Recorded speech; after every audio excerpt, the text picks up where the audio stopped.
زبان سے نکلے الفاظ کی اہمیت غور کیجئے کہ جب کوئی کافر کلمہ پڑھتا ہے تو اسے کوئی بھاگا دوڑی یا ورزش نہیں کرنی پڑتی، بلکہ صرف اپنی زبان سے کلمے کے 2 الفاظ کہنے پڑتے ہیں، جن کے ادا کرنے سے پہلے وہ کافر ہوتا ہے اور کہنے کے بعد مسلمان بن جاتا ہے۔ پہلے وہ اللہ کا دشمن تھا، اب اللہ کے دوستوں میں شامل ہو جاتا ہے۔ پہلے شیطان کا بندہ تھا، اب رحمان کا بندہ بن جاتا ہے۔ اگر اس کے 100 سال کے بھی گناہ ہوں تو پروردگار عالم اس کے 100 سال کے گناہ بھی معاف فرما دیتا ہے۔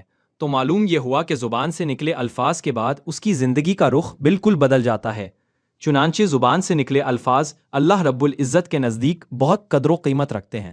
2 لفظوں کا کرشمہ، جب کسی مرد یا عورت کا نکاح ہوتا ہے تو نکاح کے وقت جب مرد قبول کرتا ہے تو اس کو اپنی زبان سے فقط اتنے ہی الفاظ کہنے پڑتے ہیں: میں نے اس لڑکی کو اپنے نکاح میں قبول کیا، یا اتنا کہہ دے میں نے اسے قبول کیا۔ اتنے چند لفظ کہنے پر وہ لڑکی جو اس کے لیے غیر محرم تھی، جس کی طرف دیکھنا اس کے لیے کبیرہ گناہ تھا، جس سے بات چیت کرنا حرام تھا، وہ لڑکی اتنے الفاظ کہنے کے بعد نہ صرف محرم بنتی ہے بلکہ شریک حیات بن جاتی ہے۔ اب وہ اسی کے ساتھ پوری زندگی گزارتا ہے۔ سوچئے، نکاح کے وقت صرف چند الفاظ کے بولنے پر 2 انسانوں میں کتنی جدائیاں تھیں، اب وہ اتنے قریب ہو گئے کہ کہنے کو تو جسم 2 ہیں مگر دل ایک ہے۔ یہ خوشی اور غم کے ساتھی بن جاتے ہیں۔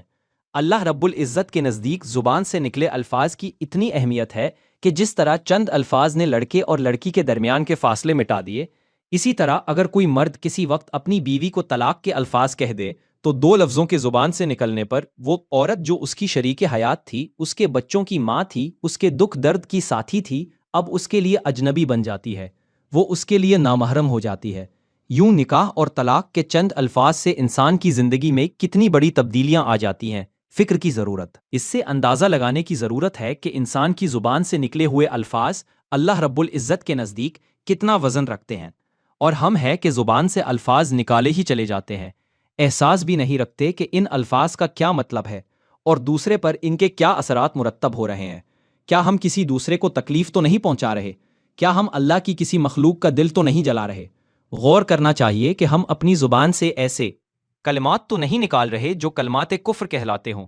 اسی لیے مشائخ کے یہاں زبان کے صحیح استعمال کی مستقل محنت کروائی جاتی ہے، کیونکہ زبان پل بھر میں انسان کا وقت، انجام اور مقام بدل سکتی ہے۔